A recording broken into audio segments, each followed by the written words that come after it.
The opinions expressed on this program are solely those of its hosts, guests, or callers, and do not necessarily represent the opinions of WTBR-FM, its management, other producers, or sponsors.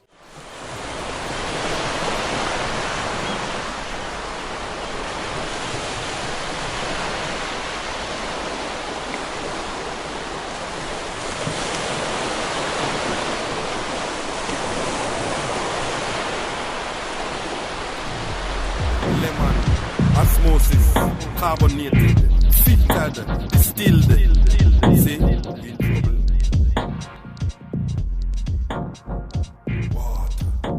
Water. You're listening to And So It Flows, your only show for H2O. I'm your super waterman, Leslie Gabriel, your ambassador for H2O and all things H2O, watery, aqua-like, and all about the agua. Stay tuned today as we interview Jerry Ensminger, Master Sergeant. Help clean up all the Camp Lejeune mess. In the abundance of water, the fool will get thirsty. Yeah, super psyched about that. We're going to actually have our friend Jerry Ensminger, second half of the show, so tune in. All the show, you'll love it. I'm your super waterman, ambassador for water, United States Marine Corps, Master Sergeant, retired, who helped bring the whole Camp Lejeune mess to the public eye and get some accountability for our veterans and their families and other civilian contractors and other folks who were in the military who came through Camp Lejeune. So we're really honored to have him with us on today's show. He'll be with us right around 2:30. So stay tuned for that. I am your super waterman. We got some really cool water tunes coming your way, some water poetry, some water news, and we like the H2O here, and it's all about that. But in a shout out to all veterans, we actually have a really cool tune to start this off with, and it's from the 60s model. And that 60s model included this really good kind of, I would say, rebellious kind of song. And where are we? It's from Pete Seeger, Waist Deep in the Big Muddy. And thanks for being here. We love the water, the H2O.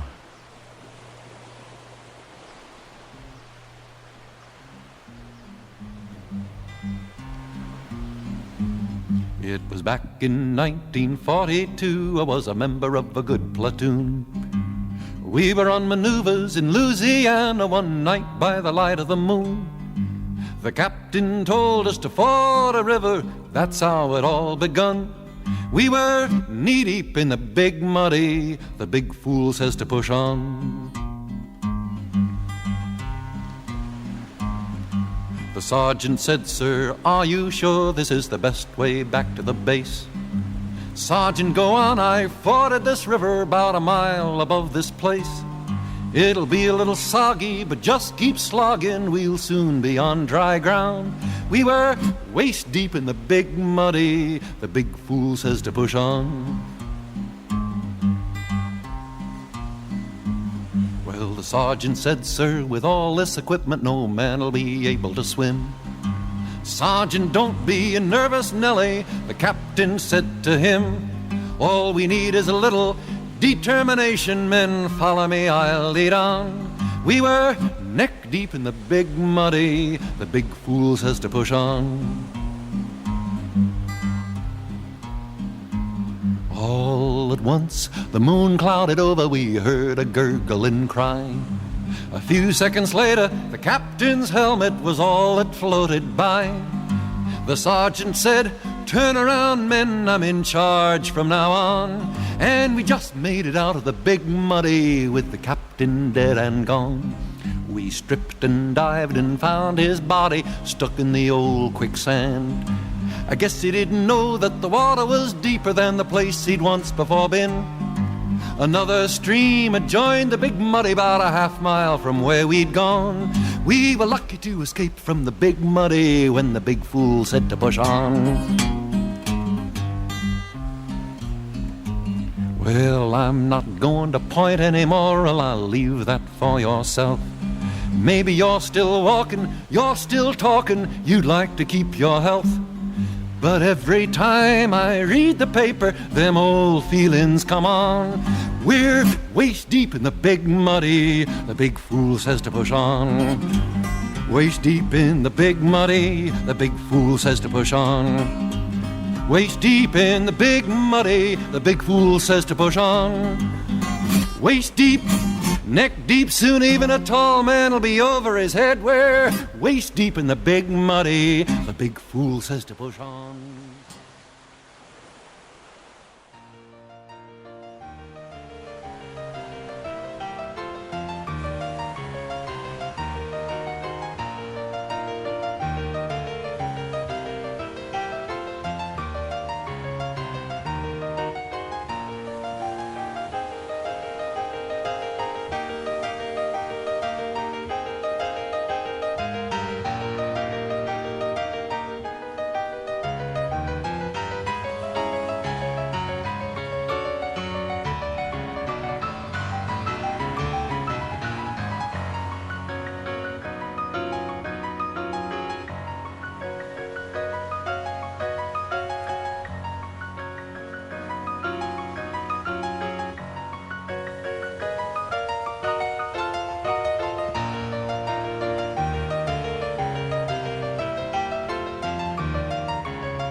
The path is clear, though no eyes can see. The course laid down long before. And so with gods and men, the sheep remained inside their pen. Though many times they've seen the way to leave. He rides majestic past homes of men who care not or gaze with joy to see reflected there the trees, the sky, the lily fair. The scene of death is lying just below. The mountain cuts off the town from view like a cancer growth is removed by skill. Let it be revealed. A waterfall is madrigal, an inland sea is symphony. Na na na na na na na. On dino songs urge the sailors on till lured by the sirens' cry.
the river dissolves in the sea.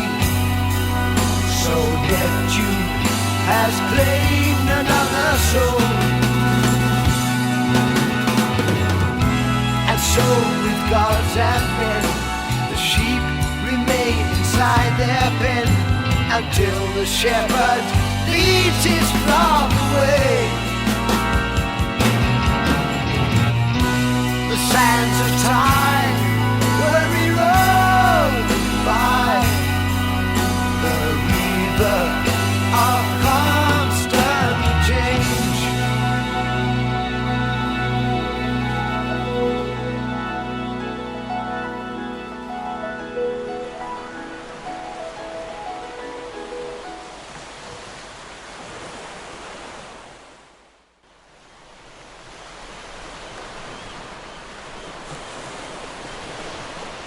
Yes, that was Genesis doing what I think was the most incredible pass through from psychedelic rock to the new wave of rock. They did the perfect transition. You know why? Because it's a water song. Firth of Fifth, just so you know, has some meaning in the world. According to the website Songfacts, in Scotland, there's a river called Forth. And Firth, F-I-R-T-H, is a term meaning an inlet or an estuary. Thus, Firth of Forth. Tony Banks, from that extraordinary group Genesis, named the track Firth of Fifth as a play on this. And obviously, all about the H2O, all about the water, all about life, all about transition of rock and roll from psychedelic to the new wave. And it's really great that we have that as a representation of what water can do in a culture. And another thing is the first song that we heard was Pete Seeger, Waist Deep in the Big Muddy, and shout out to all the, folks who were vets in the military who had to deal with things that I have no idea about. Just a shout out for that. We also have second half of our show. If you tune in, keep tuning in for the next 44 minutes. We have retired Sergeant Jerry Ensminger, who's going to be his Master Sergeant Marine, be talking with us about forever chemicals and Camp Lejeune and his interest in the Northeast. It's really exciting stuff coming up. We'll be back with some news at you right after this water poetry. And we're and So It Flows, the only show for H2O. We're here at 89.7 WTBR-FM, Pittsfield Community Radio, WTBR-FM, Pittsfield. I'm super psyched to be here, making sure the H2O has a place to go, and it's through the airwaves, which are waves anyway. And since it's winter here in the Northeast, The Snow is Deep on the Ground by Kenneth Patchen. The snow is deep on the ground, always the light falls. Snow softly down on the hair of my beloved. This is a good world. The war has failed. God shall not forget us. Who made the snow waits here where love is. Only a few go mad. The sky moves in its whiteness like the withering hand of an old king. God shall not forget us. Who made the sky knows of our love. The snow is beautiful on the ground, and always the lights of heaven glow softly down the hair of my beloved. That's Kenneth Patchen. The Snow is Deep on the Ground, from his collected poems. What else we got going on? We got some water news, and this is from The Independent. 1.6 billion disposable mass entered the ocean in 2020 alone, and will take over 450 years to biodegrade. Uh-oh. an estimated 1.6 billion disposable mass wound up in the ocean in 2020, creating a vast pile of floating plastic waste and threatening marine life across the planet. Research from the ultra-liberal Visual Capitalist, it's kind of funny, however, they are the ones who put this research out, found that 3% of the 52 billion disposable single-use mass produced to curb the COVID-19 pandemic found the way into the sea. 3%. That's my editorial piece right here. 3%. Well, I would beg to differ. The throwaway mass sent 5,500 metric tons of plastic into the oceans, which will take up to 450 years to biodegrade, the group said.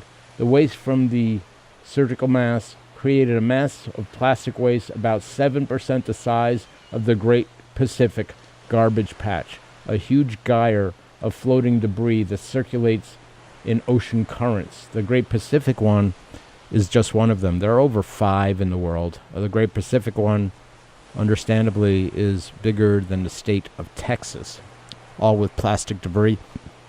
Something to note when using personal protective gear. And then in the next piece, we have a little bit more music coming your way. And don't forget to stay tuned. In about 15 minutes, we're going to have Master Sergeant Jerry Ensminger talking with our water-loving listeners here at And So It Flows, the only show for H2O. We got The Doors coming up with off the LA Woman album, Riders on the Storm.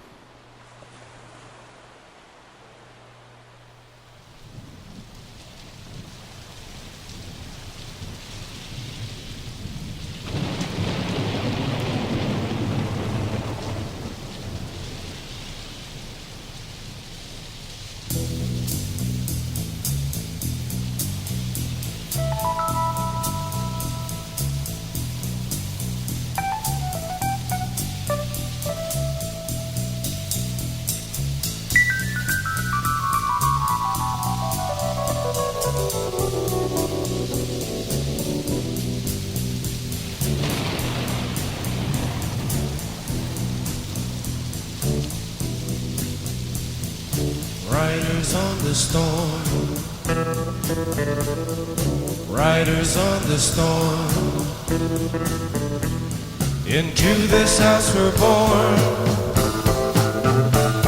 into this world we're thrown. Like a dog without a bone, and actor out alone. Riders on the storm. There's a killer on the road. His brain is squirming like a toad. Take a long holiday. Let your children play. If you give this man a ride, sweet family will die. Killer on the road. Yeah.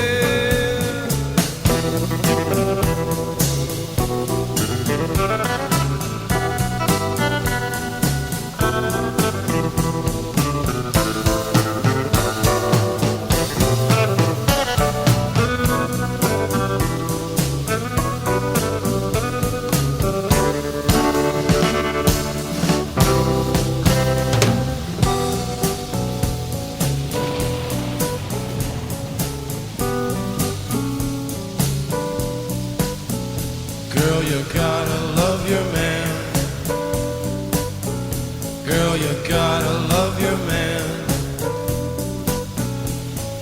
Take him by the hand. Make him understand. The world on you depends. Our life will never end. Gotta love your man.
Riders on the storm.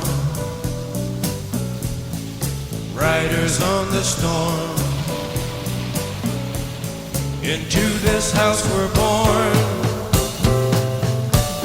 Into this world we're thrown. Like a dog without a bone, an actor out on loan. Riders on the storm.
That was totally psychedelic. Riders of the Storm, The Doors. Let's all hear it for Jimmy Morrison and the rest of that crew. Before that, we had Firth of Fifth doing their ultimate water song, but Riders of the Storm, that was from the LA Woman album. You're listening to And So It Flows, your only show for H2O. I am your Super Waterman ambassador for water, bringing you H2O culture throughout the Berkshires and way beyond.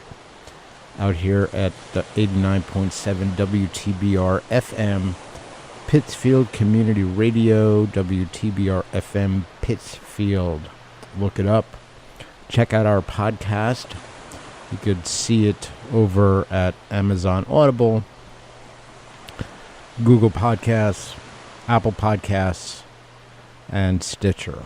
So look us up. And So It Flows.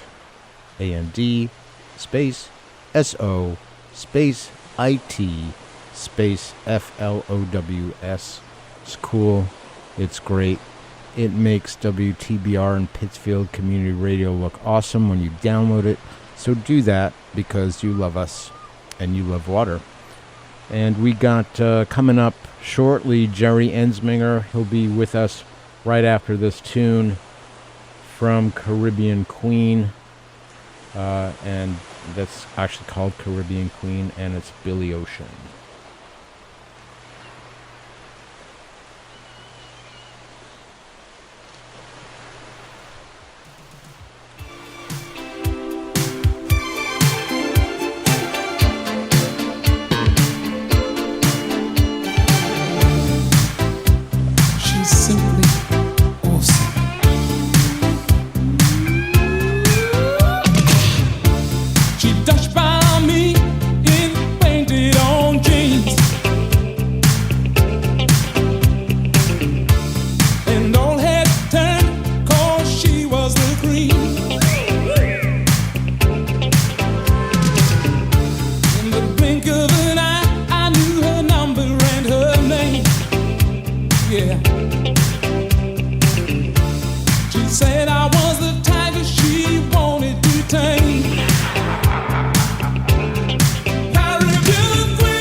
Electric eyes that you can't ignore.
Yes, that was Caribbean Queen, sung by Billy Ocean.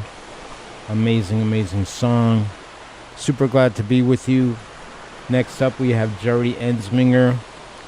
Super excited that he's able to be with us in today's show.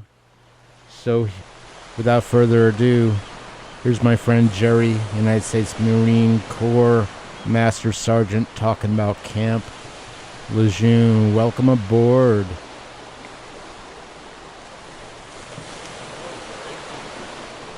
How are you? Hey, yeah, I'm doing Hi. well. Yeah. So, thanks for joining the show today. And a real wonderful question that I had for you, if you can just explain to our listeners and viewers who you are and what you've been doing for the last 25 years. And doesn't have to be a super long, but just go ahead. I'm a retired Marine. I served nearly a quarter of a century in the United States Marine Corps. While I was on active duty and living aboard Camp Lejeune, the only one of my four daughters, which was my daughter Janie, she was the only one to have been conceived, carried in utero, or born while we lived aboard Camp Lejeune. When Janie was 6 years old, she was diagnosed with leukemia. She subsequently passed away at the age of 9. And I never learned of the drinking water contamination aboard Camp Lejeune until 3 years after I had retired. And that was in August of 1997 when I heard a local news report concerning the Camp Lejeune water contamination issue. And that sent me on the mission that I've been on for the last 25 years. And this past August, I was standing behind President Biden on the dais whenever he signed the PACT Act and the Camp Lejeune Justice Act into law, which gave us the rights to hold the government accountable, or the Marine Corps and Department of the Navy accountable, for basically knowingly poisoning over 1 million Wow. Marines, Navy, their families, and civilian employees aboard the base. So my quick question for you is, that whole process took, you said 25 years. When you first found out about what was going on for your daughter Janie, what were your thoughts? When did you start thinking there was something awry or something off? Well, when I heard that that report on the local news, they stated that the Agency for Toxic Substances and Disease Registry, which I will refer to from this point on as ATSDR, the reporter stated that that ATSDR had released their public health assessment for Camp Lejeune, because Camp Lejeune was declared a Superfund site. That week, they had released that report. And the ATSDR also wanted to do further studies on the children who had been conceived, carried, or born at Camp Lejeune for birth defects and childhood cancers. And they said primarily leukemia. Well, that's what Janie died from. And Janie was the only one of my four daughters to have been conceived and carried on the base. So, you know, and I was coming out of the kitchen with a plate of spaghetti when that reporter said that. And I dropped my plate of spaghetti on the living room floor. I mean, most people don't realize when you have a child that's diagnosed with a long-term catastrophic illness, such as leukemia or cancer, that after the shock of that child's diagnosis wears off, the first reaction that I had, and almost every other parent that I talked to over the years of Janie's treatments, was why? Mm-hmm. And, I wondered, had her mother and I done something wrong? Or, I mean, what happened? And, that's a question that you never really think you're ever going to get an answer to. And when I heard that report on TV, which was 14 and a half years after Janie's diagnosis, it was like, God opened up the sky and said, hey, Jerry, here is a glimmer of hope that you may get your answer to that nagging question that you never get rid of. It's always there in the back of your mind. So that night, the evening that I heard that report, I walked down through the fields on my farm. And I got down to the end of the fields where the woods started, and I turned around to start walking back up to the house. And I'll tell you, it was like somebody hit me over the head with a 2x4. I mean, I went down on my knees because that whole time I had been thinking about Janie. Mm. But I also, when I turned around, I got the realization that, hey, 87% of the people that join the Marine Corps, they do an enlistment or two and they get out and they go back home. And, the most sacred duty of any Marine leader or any leader, is to take care of his or her subordinates and keep them informed. And I made it my mission that night. Wow. To make sure that those people out there who left the Camp Lejeune area and went back home where they came from, they were never going to get this news. And it was up to me to let them know. Mm-hmm. And so that they may get a glimmer of hope of their own, that what happened to me or what happened to my loved ones. I understand. Yep. Quick question. Did you receive any pushback from when you were doing your work of investigation? Like, what you essentially became a private eye, and or a pariah. So you okay? So what was the pushback from top brass and or other families? Maybe. I got some comments from former Marines that retired Marines that didn't want to believe that the Marine Corps would do something like that. But yet, all those that say that or would say that to me, I would invite them to take a look at the documents that I had accrued by that time. Mm-hmm. I mean, it was then the documents came out of the Department of the Navy and Marine Corps' own files. So they couldn't dispute it. But, as far as the brass and the hierarchy of they were very cautious to come out and say anything. They didn't like it. I know that. They wouldn't give me an audience with the highest levels of leadership in the Department of the Navy or Marine Corps. They always avoided me because basically they knew that I had the goods on them. Mm-hmm. Yeah, that's really powerful. It's a powerful statement of people to, be involved, stay involved, be interested, stay interested. Oh, absolutely. I mean, if you get if you're fighting your own contamination issue wherever your viewers live, you can't quit. I mean, if you know or even have a strong feeling that you're right, why would you ever quit? Yeah. I mean, these people now, for me, I found out these people killed my daughter.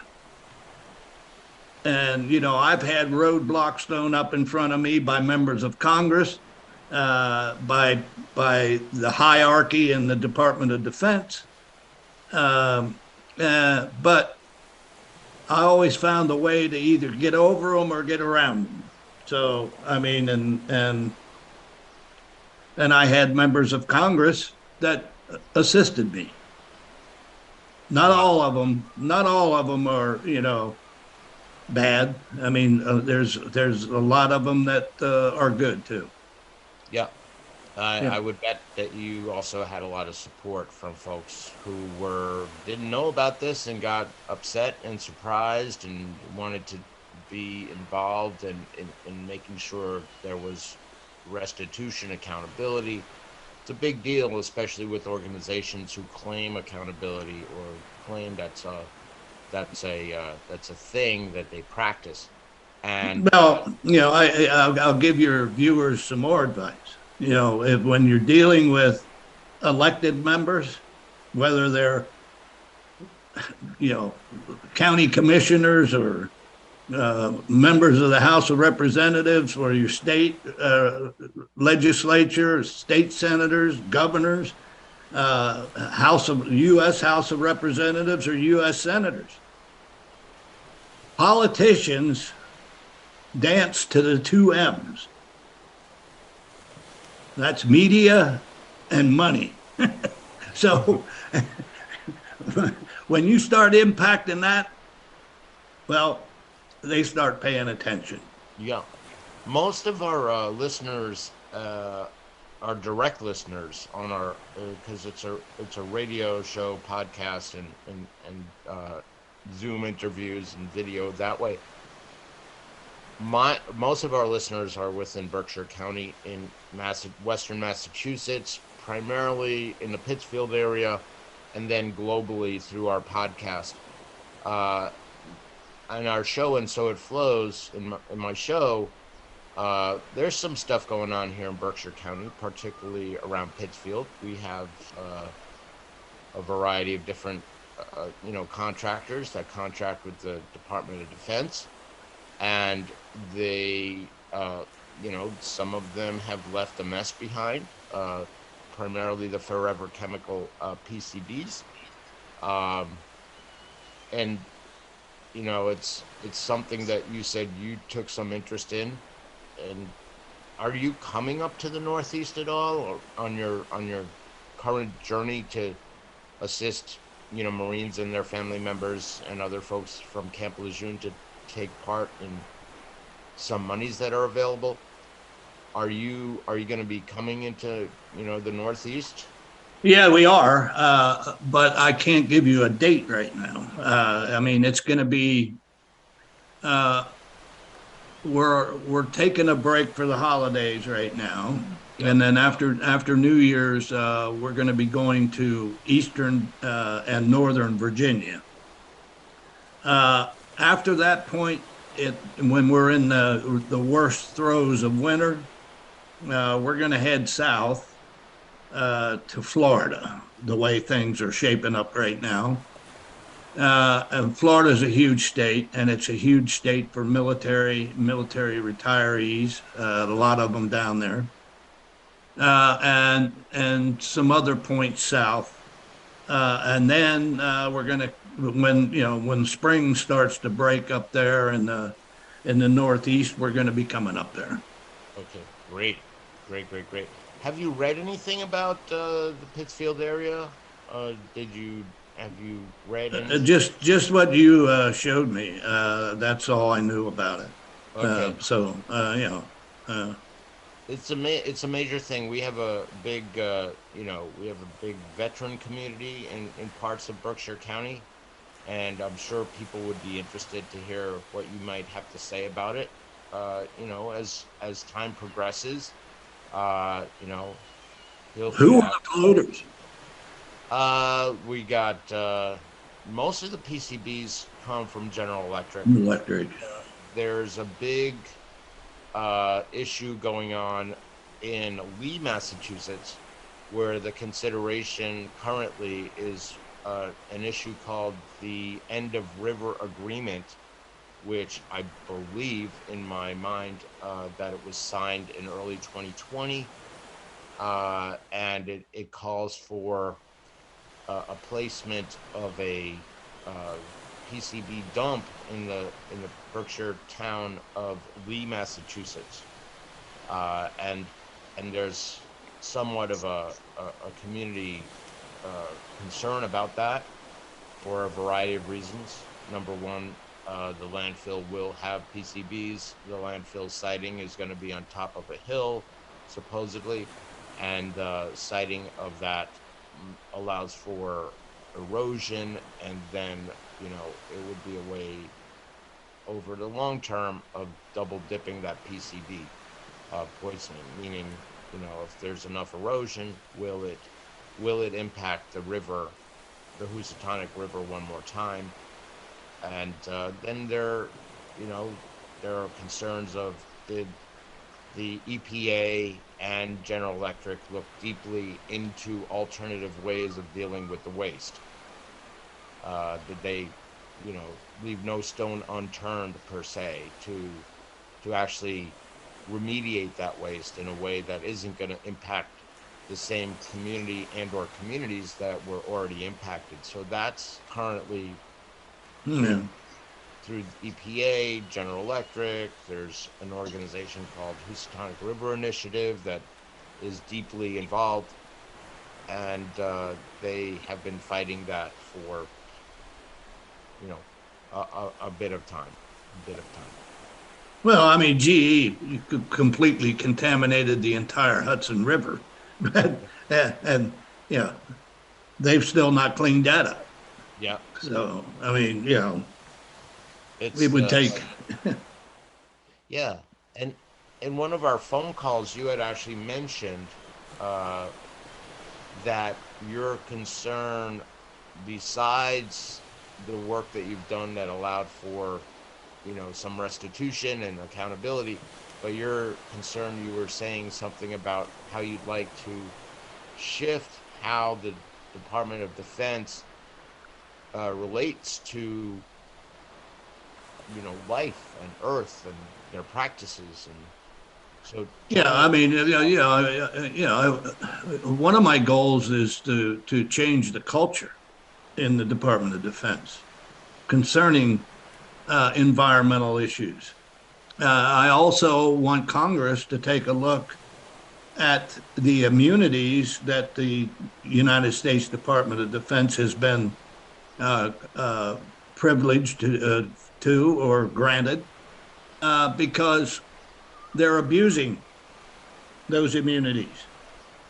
And there should be absolutely no immunity for anybody who has harmed the people that they were created to protect, and then be able to claim immunity when they were negligent. Yeah, it's a big deal. Or whenever they were incompetent. Yeah.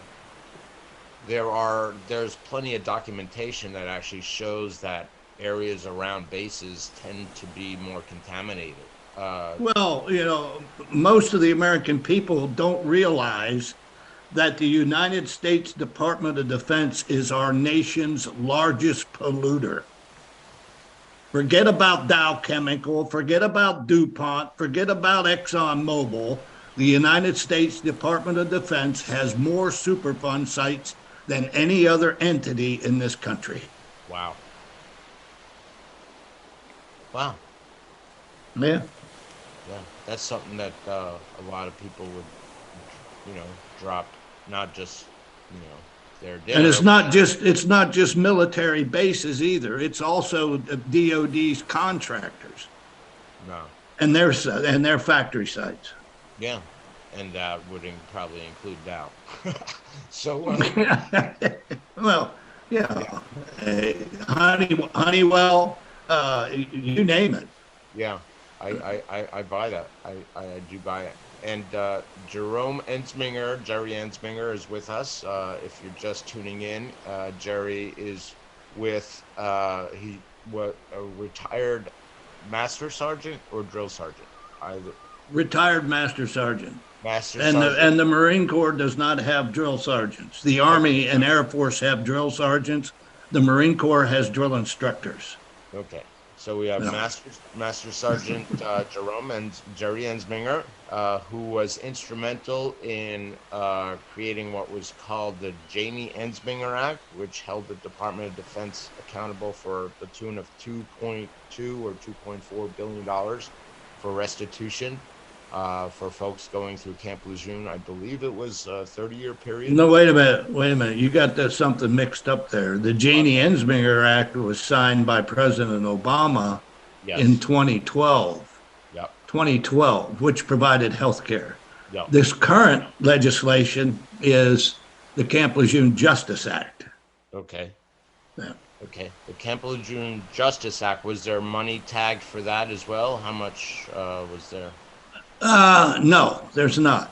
Anything that's as far as settlements go for the Camp Lejeune Justice Act will come out of something that most people never heard of, and it's called the Judgment Fund, Wow. which is controlled by the Department of Justice. When the Department of Justice whenever they bust these big drug dealers and they find them with bales of money, and they have these great big expensive mansions and these big fast cigarette boats and all these high dollar expensive cars and jewelry. Well, when they bust them, they take all that stuff, and the material things they sell, the money goes directly into the judgment fund, and all the monies that they collect from, arresting and convicting and fining these criminals, all that money goes into that judgment fund. The Department of Treasury controls that for the Department of Justice, and that money just doesn't sit there. The Treasury Department invests it, and whenever there are settlements where the government was wrong, then the money they pay out comes out of that judgment fund. So people don't have to worry about the Camp Lejeune issue increasing their taxes, okay? Yeah. Understood. We have about 2 more minutes left for this interview, and again, we're talking with Jerry Ensminger, a retired Master Sergeant with United States Marine Corps, and the person involved in really uncovering the mess that was at Camp Lejeune and the water supply there. And just, first of all, a couple things. How can people find out more about how to take part in some of the restitution, or to find out if they're, if they were impacted? There is a Facebook page. It's called Camp Lejeune Toxic Water Survivors, and people can go there. It's being run by my associate Mike Partain, and you could. There's over 20,000 people on that Facebook page. Okay, great. So, and anybody new that doesn't know a lot about it can go on there and they can ask questions, and they'll get answers to their questions.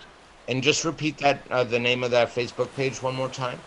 Camp Lejeune Toxic Water Survivors.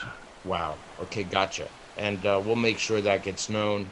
Again, thank you for joining me and So It Flows and our listeners and viewers around Berkshire County and around the world. Thank you. And also thank you for your interest in what's going on in Pittsfield and Berkshire County. And look forward to having you become involved, as you said you would be interested in, and we'll find out when you're going to be in the Northeast to make it work. It's a large community of military veterans, as many of the Marines, a large community of first responders, a large community of folks. And the whole intent is to expand the conversation for the environment. And you have really, really done a great work. And I acknowledge who you are and what you've been doing. And, as soon as this is ready for folks, we'll make sure that we're able to get this out to you. And then in the meantime, for folks who are here right now during what is being called this is also going to be shown during the water celebration event in January. Is there anything you want to say to those folks who are now watching you on the big screen? Well, the only reason that the earth is livable is because of water. I mean, without water, there would be no air. So, then we've been contaminating the water we got at breakneck speed. Yep. So, you do away with the water, you do away with us. I think that's quite motivating. That is, that lets us know that it's really super important. And again, Jerry, thank you so much for taking your time to be with me on And So It Flows, the only show for H2O. And, we're ready to rock and roll. I'll let you go for the rest of your day and week and month and year ahead. And we'll be talking soon. All right. Take care.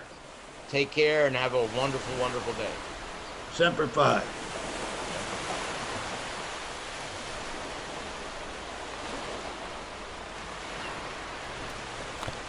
Thanks for tuning in to And So It Flows. This is your only show for H2O. I'm your super waterman, ambassador for water. That was Jerry Ensminger, Master Sergeant, United States Marine Corps, retired, who helped unearth all the Camp Lejeune mess and bring some resolution to the folks who were impacted and get some accountability. Thanks again, Jerry, for joining us.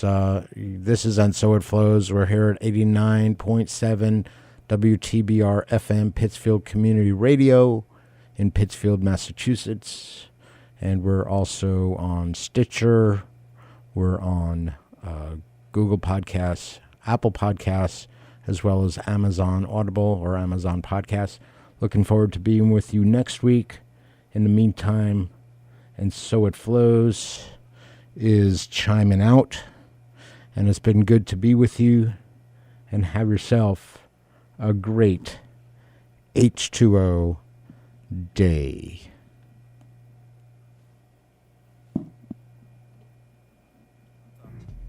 Lemon, osmosis, carbonated, filtered, distilled. See, we in trouble. Water, water.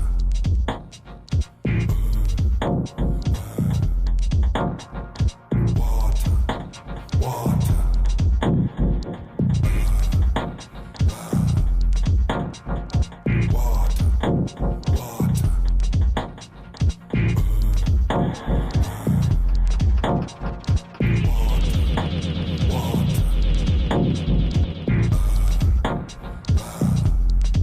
In the abundance of water, the fool will get thirsty.